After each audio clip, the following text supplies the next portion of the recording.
Hello friends, एक बार सभी का स्वागत है आपके अपने यूट्यूब चैनल गुरु आर्यभट्ट में। तो आज इस वीडियो में हम लोग बात करने वाले हैं मानव नेत्र तथा रंग बिरंगा संसार। हम आपको ये बता दें कि इस चैनल पर फिजिक्स, केमिस्ट्री, बायोलॉजी के 10th एंड 12 के फिजिक्स, केमिस्ट्री एंड बायोलॉजी के ऑल टॉपिक से ऑब्जेक्टिव क्वेश्चन का स्पेशल क्वेश्चन अपलोड किया गया है। आप प्लेलिस्ट में जाके आप आसानी से सभी वीडियो को देख सकते हैं। इस वीडियो में हम लोग बात करने वाले हैं मानव नेत्र तथा रंग बिरंगा संसार, जिसे हम 50 क्वेश्चनों का स्पेशल सीरीज इस वीडियो में देने वाले हैं। तो जल्दी जल्दी हम लोग एक बार अभ्यास कर लेंगे कि मानव नेत्र जो है उसमें कौन कौन से पॉइंट होते हैं और कौन कौन से अति महत्वपूर्ण बिंदु मिलते हैं। आइए बढ़ते हैं आज के पहले क्वेश्चन की ओर। और आज का जो मेरा पहला क्वेश्चन है वो ये है कि सामान्य नेत्र के लिए दूर बिंदु क्या होता है। तो सामान्य नेत्र के लिए जो दूर बिंदु होता है वो होता है अनंत।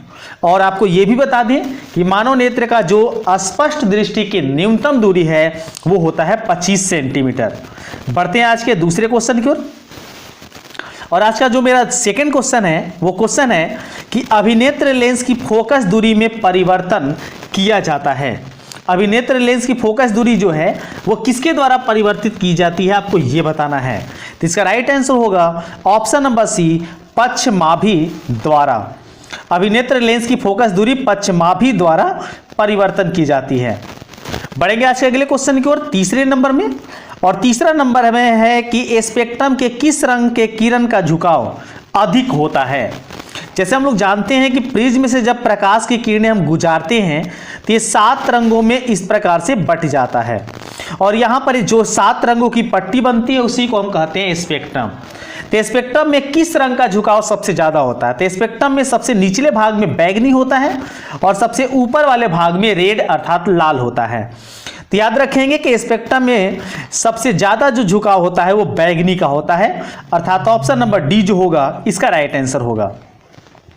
बढ़ेंगे चौथे क्वेश्चन की ओर। और आज का मेरा जो चौथा प्रश्न है वो है कि स्पेक्ट्रम प्राप्त करने के लिए किसका उपयोग होता है। तो स्पेक्ट्रम प्राप्त करने के लिए अभी जैसे डिस्कस किए उपयोग किसका करते हैं, प्रिज्म का।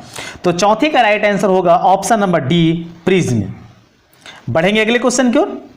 अगला क्वेश्चन मेरे पास 5 नंबर है। क्वेश्चन है कि जो नेत्र निकट की वस्तु को साफ नहीं देख सकता उस नेत्र में क्या होता है, मतलब कौन सा दोष होता है। तो याद रखेंगे कि जो नेत्र जो है निकट की वस्तु को स्पष्ट नहीं देख पाता है उसे हम दूर दृष्टि दोष के नाम से जानते हैं। मतलब 5 का राइट आंसर होगा ऑप्शन नंबर ए। बढ़ेंगे 6 नंबर क्वेश्चन की ओर। और आज का जो मेरा छठा क्वेश्चन है वो है कि मानव नेत्र में अर्थात मानव नेत्र में कौन सा लेंस होता है, आपको यह बताना है। तो मानव नेत्र में उत्तल लेंस होता है, इसलिए इसका राइट आंसर होगा ऑप्शन नंबर सी, उत्तल लेंस। बढ़ते हैं 7 नंबर क्वेश्चन की ओर। और आज का जो मेरा 7वां प्रश्न है वो आपके स्क्रीन पर है। देखिए आपके सामने क्वेश्चन है और ये 13 और 14 के दोनों बार क्वेश्चन पूछे जा चुके हैं, 2013 और 2014 में। क्वेश्चन है कि मानव नेत्र वस्तु का प्रतिबिंब निम्न में से किस भाग पर बनाता है। मानव नेत्र है उसका प्रतिबिंब कहां बनता है, तो इसका राइट आंसर होगा option number C, retina. Retina के साथ साथ बता दें कि रेटिना को हिंदी में दृष्टि पटल, उसको हम लोग दृष्टि पटल के नाम से भी जानते हैं। तो याद रखें उसका राइट आंसर हो जाएगा दृष्टि पटल। तो इसका राइट आंसर होगा ऑप्शन नंबर सी, रेटिना, या ऑप्शन हो जाएगा दृष्टि पटल। बढ़ेंगे अगले क्वेश्चन की ओर। 8वां नंबर क्वेश्चन है कि सामान्य नेत्र के रेटिना पर बनने वाला प्रतिबिंब कैसा होता है। मतलब रेटिना पर जो प्रतिबिंब बनता है वो कैसा होता है, किस प्रकार का होता है। तो रेटिना पर जो प्रतिबिंब बनता है वो होता है वास्तविक और उल्टा, मतलब राइट आंसर होगा ऑप्शन नंबर सी। बढ़ेंगे अगले क्वेश्चन की ओर। 9 नंबर क्वेश्चन मेरे पास है कि टिंडल प्रभाव प्रकाश की कौन सी परिघटना को प्रदर्शित करती है। मतलब टिंडल प्रभाव जो है प्रकाश के किस घटना को प्रदर्शित करती है। तो इस 9वें क्वेश्चन का राइट आंसर होगा ऑप्शन नंबर डी, प्रकाश का प्रकीर्णन। टिंडल प्रभाव जो है प्रकाश के प्रकीर्णन को स्पष्ट करता है या प्रदर्शित करता है। 10 नंबर क्वेश्चन देखेंगे। आपको बताना है कि दूरदृष्टि दोष वाली आंख साफ साफ नहीं देख सकती है। मतलब अगर किसी व्यक्ति को दूरदृष्टि दोष है तो वो कहां की साफ साफ नहीं देख सकती है, तो इसका राइट जवाब होगा दूर की वस्तुओं को, और निकट की वस्तु जो है स्पष्ट नहीं देख पाती है। मतलब दूरदृष्टि दोष वाले आंख साफ साफ देख सकती है तो दूर की वस्तुओं को। बढ़ेंगे 11 नंबर क्वेश्चन की ओर, और आज का 11वां प्रश्न है कि निकट दृष्टि वाला व्यक्ति देख सकता है। मतलब निकट दृष्टि दोष अगर किसी व्यक्ति को है तो वह कहां की वस्तु को देख सकता है। तो 11 का राइट आंसर होगा ऑप्शन नंबर डी, निकट की वस्तु को अच्छी तरह से। मतलब किसी व्यक्ति को अगर निकट दृष्टि दोष है तो निकट की वस्तु को देख सकता है, और अगर दूर की वस्तु को दूर की दृष्टि दोष है तो वह दूर की वस्तु को देख सकता है। ऐसे 11 नंबर का राइट आंसर होगा ऑप्शन नंबर डी। चलिए क्वेश्चन नंबर देखते हैं 12 नंबर क्वेश्चन को जानेंगे।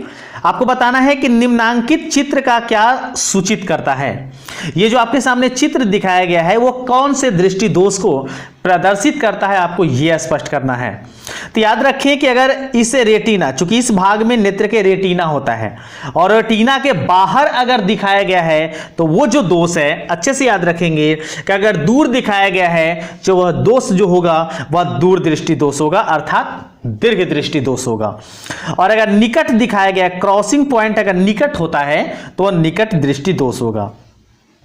12 का राइट आंसर होगा ऑप्शन नंबर ए। बढ़ेंगे 13वें क्वेश्चन की ओर, और 13वां मेरा प्रश्न है कि आंख व्यवहार करती है। आंख जो है वो व्यवहार करती है किसके जैसा। तो सिंपल सी बात है, आंख में जो होता है वो उत्तल लेंस होता है, इसलिए इसका राइट आंसर होगा ऑप्शन नंबर बी। आपको बता दें कि आज 50 क्वेश्चन हम करने वाले हैं, और 50 क्वेश्चन में कितने आपका सही होता है अभ्यास के दौरान ये जरूर कमेंट बॉक्स में बताइए। अगर आपका 40 से सही हो पाता है तो आपकी तैयारी लगभग बहुत अच्छी हो गई है। बढ़ेंगे अगले क्वेश्चन की ओर। 14वां नंबर, आपको बताना है कि सामान्य आंख के लिए स्पष्ट दृष्टि की या स्पष्ट दर्शन की न्यूनतम दूरी कितनी होती है। तो दम आसान है, पहले क्वेश्चन में ही बताए थे, ये 25 सेंटीमीटर होता है। 14 का राइट आंसर होगा ऑप्शन नंबर डी। 15 देखेंगे। 15 नंबर क्वेश्चन है कि किस दृष्टि दोष के निवारण के लिए अवतल लेंस प्रयोग किया जाता है। तो अवतल लेंस प्रयोग किया जाता है निकट दृष्टि दोष के लिए। दूर दृष्टि दोष के लिए हम प्रयोग करते हैं उत्तल लेंस का, जरा दृष्टि दोष के लिए प्रयोग करते हैं द्विफोक्सी लेंस, जिसको हम लोग ऐसे बोल सकते हैं दोनों लेंस, अवतल उत्तल दोनों, और उस लेंस का जो नाम होता है उसको कहते हैं हम द्विफोक्सी लेंस। और जरा दृष्टि दोष है उसके लिए हम बेलनाकार लेंस का प्रयोग करते हैं। तो 15 का राइट आंसर होगा ऑप्शन नंबर बी। बढ़ेंगे 16 नंबर को। 16 नंबर है कि दूर दृष्टि वाले मनुष्य के चश्मे में होता है। तो दूर दृष्टि दोष अगर किसी को है तो उसके उत्तल लेंस की आवश्यकता पड़ेगी। 17 का राइट आंसर बताइए। निकट दृष्टि दोष में किस लेंस का प्रयोग होता है। मोस्ट इंपोर्टेंट क्वेश्चन कि निकट दृष्टि दोष में किस लेंस का प्रयोग होता है। तो निकट दृष्टि दोष में हम अवतल लेंस का प्रयोग करेंगे। चलिए 18 नंबर में जरा दृष्टि को पूछा गया है कि जरा दृष्टि दोष को दूर करने में काम लाया गया लेंस कौन सा है। तो जरा दृष्टि दोष में हम प्रयोग करते हैं बाइफोकल लेंस या द्विफोक्सी लेंस। और अबिंदुकता जो दोष होता है जिसको हम दृष्टि वैषम्य के नाम से जानते हैं उसका पूछता तो राइट आंसर होता ऑप्शन नंबर सी बेलनाकार। चलिए 19 नंबर क्वेश्चन को जानेंगे, और आज का जो मेरा 19वां प्रश्न है वो है कि श्वेत प्रकाश में कितने वर्ण होते हैं। तो सिंपल सी बात है, ये तो काफी इजी क्वेश्चन है। श्वेत प्रकाश जो होते हैं उसमें 7 वर्ण होते हैं, मतलब ऑप्शन नंबर डी सही होगा। 20 देखेंगे। श्वेत प्रकाश की किरण जब किसी प्रिज्म से होकर गुजरती है तब जो वर्ण सबसे अधिक विचलित होता है वह कौन सा है।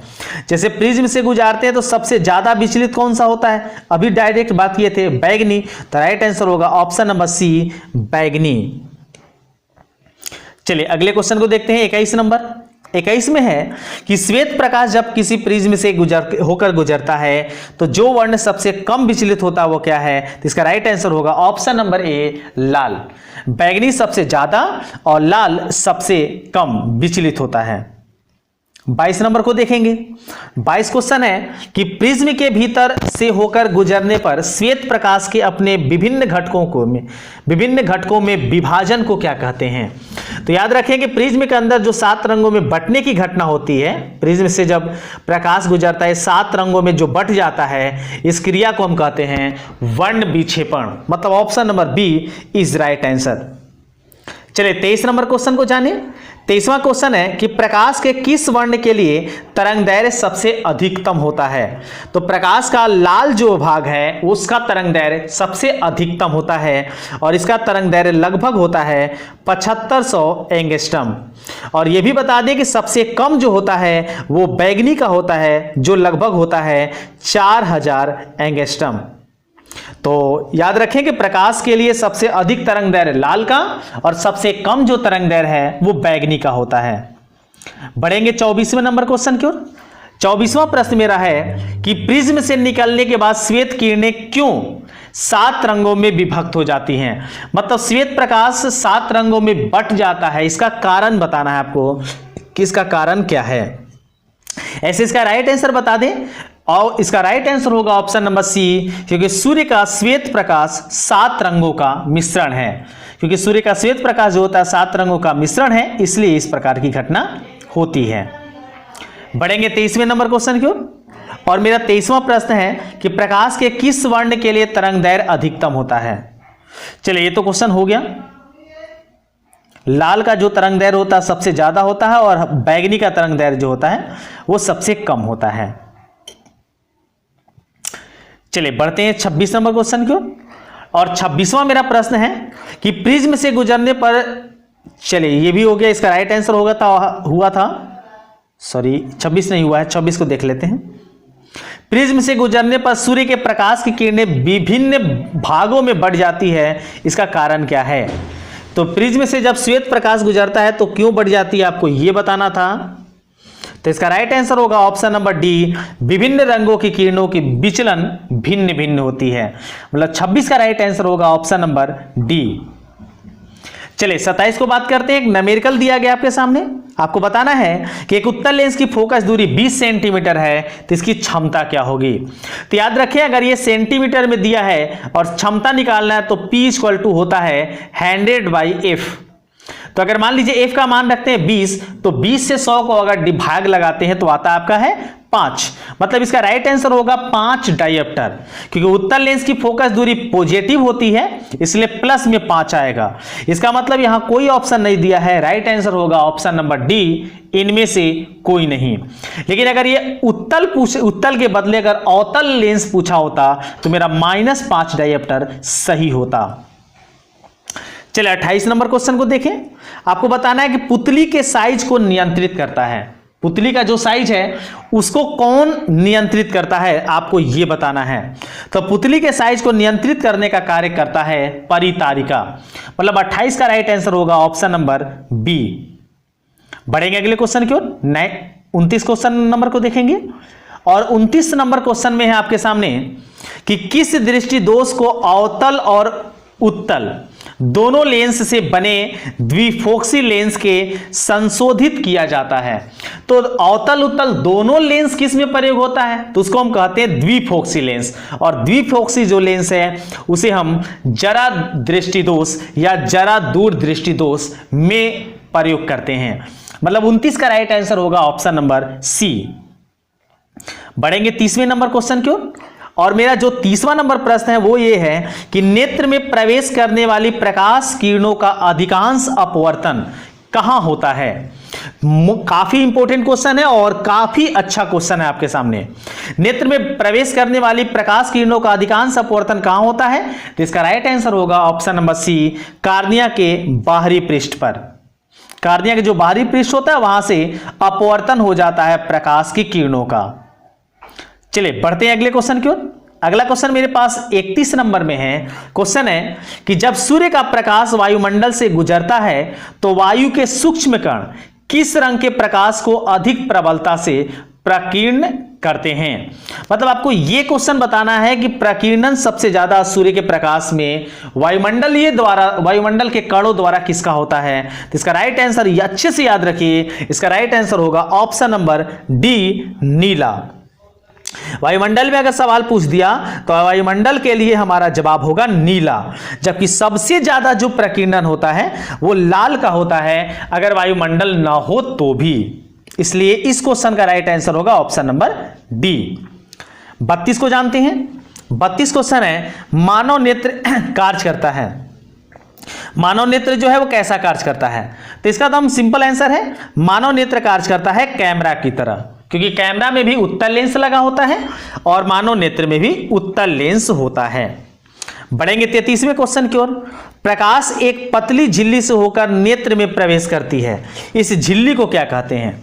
मतलब प्रकाश हमारे नेत्र में जो प्रवेश करती है उस झिल्ली को क्या कहते हैं। तो उस झिल्ली का नाम कार्निया भी है और उसमें स्वच्छ मंडल भी आता है, इसलिए इसका राइट आंसर होगा ऑप्शन नंबर सी, ए और बी दोनों।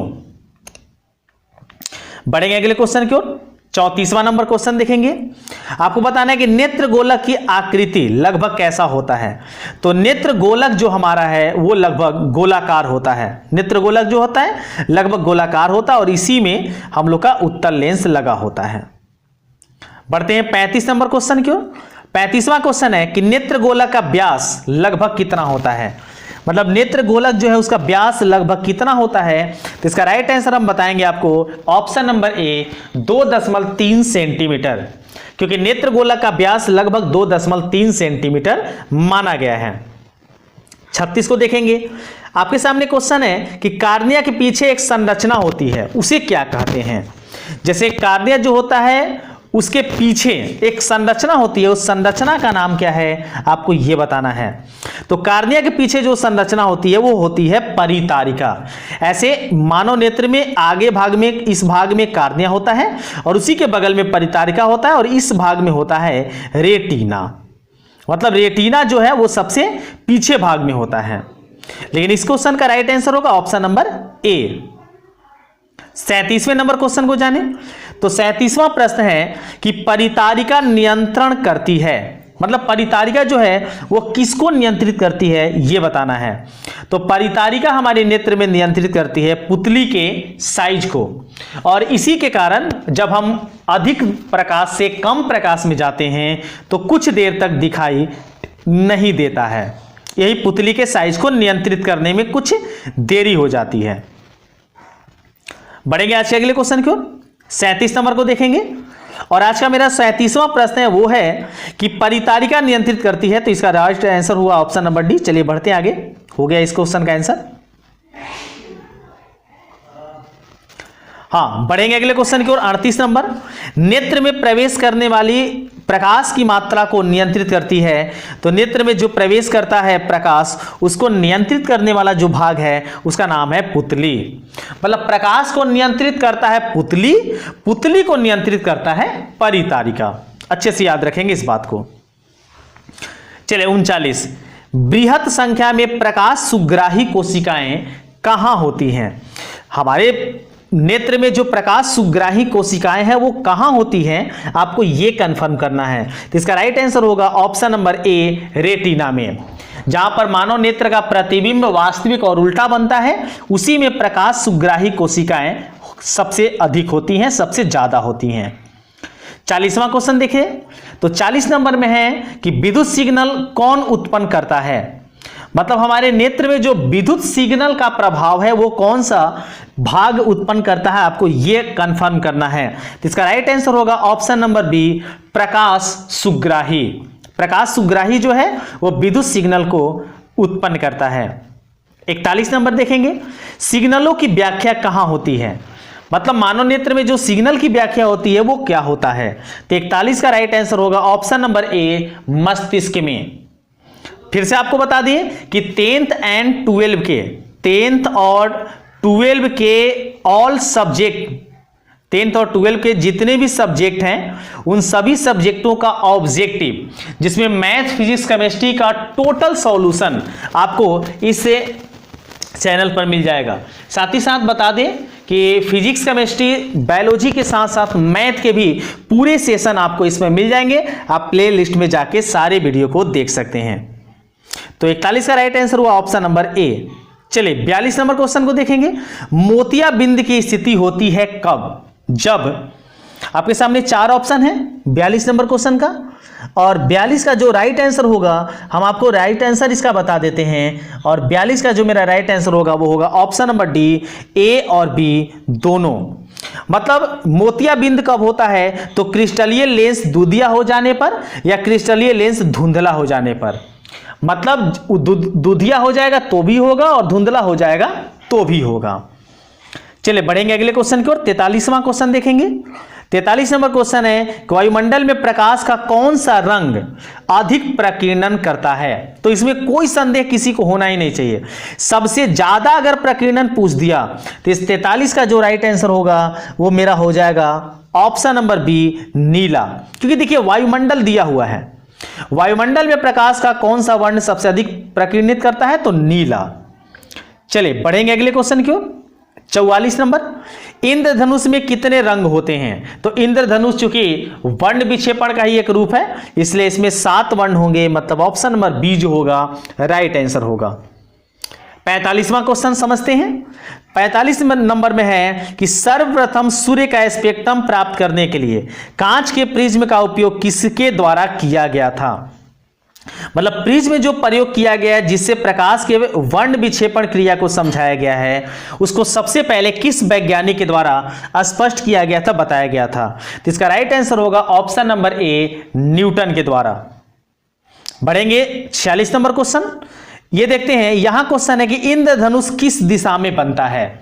इंद्रधनुष जो आकाश में बनता है वो किस दिशा में बनता है? तो ये बता दें कि ये हमेशा और हमेशा सूर्य के विपरीत दिशा में बनता है।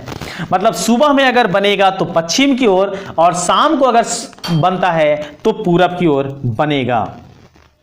47 देखते हैं, निर्वात में प्रकाश की चाल कितनी होती है? सभी को पता है कि निर्वात में प्रकाश की चाल कितनी होती है? तो 3 × 10⁸ मीटर प्रति सेकेंड। मतलब राइट आंसर होगा ऑप्शन नंबर सी। बढ़ेंगे 48वां नंबर क्वेश्चन। 48 क्वेश्चन है कि वायुमंडलीय अपवर्तन के कारण सूर्य हमें वास्तविक सूर्योदय से लगभग कितने मिनट पहले दिखाई देता है? बहुत अच्छा क्वेश्चन है और आप जान जाएं कि इसका राइट आंसर होगा ऑप्शन नंबर ए, 2 मिनट। वायुमंडल अपवर्तन के कारण वास्तविक सूर्योदय जो है उसमें 2 मिनट जो है वो हमें पहले दिखाई देता है और पूरे दिन की अवधि में 4 मिनट का अंतर हो जाता है। सूर्योदय में 2 मिनट और सूर्यास्त में भी 2 मिनट का। चलिए बढ़ेंगे हम अगले क्वेश्चन की ओर। अगला क्वेश्चन मेरे पास 49 नंबर में है। निम्न में से किस माध्यम में प्रकाश की चाल अधिकतम है? कौन सा ऐसा माध्यम है जहां प्रकाश की जो चाल होती है वो सबसे अधिक होता है? तो इसका राइट आंसर होगा ऑप्शन नंबर ए, हवा। हवा के माध्यम में प्रकाश की जो चाल होती है वो सबसे अधिक होती है और जितना हवा में होता है उतना ही निर्वात में भी प्रकाश की चाल होता है। मतलब ये होता है 3 × 10⁸ मीटर। अभी पढ़े थे। चलिए जल्दी से जानेंगे 50वां नंबर क्वेश्चन। और 50वां क्वेश्चन है कि सूर्य कणों का एक विषमांगी मिश्रण है। सूक्ष्म कणों का एक विषमांगी मिश्रण कौन सा है आपको ये बताना है। तो 50वां का जो मेरा राइट आंसर होगा वो हो जाएगा ऑप्शन नंबर ए, वायुमंडल। और 51 नंबर जो क्वेश्चन है आपके स्क्रीन पर जो दिख रहा है आप इसका आंसर खुद बताएं, इसका राइट आंसर क्या होगा और इसका जवाब आप कमेंट बॉक्स में जरूर दें। तो चलिए मिलते हैं कुछ अन्य वीडियो में एक नए डिस्कस के साथ। तब तक के लिए सभी को धन्यवाद।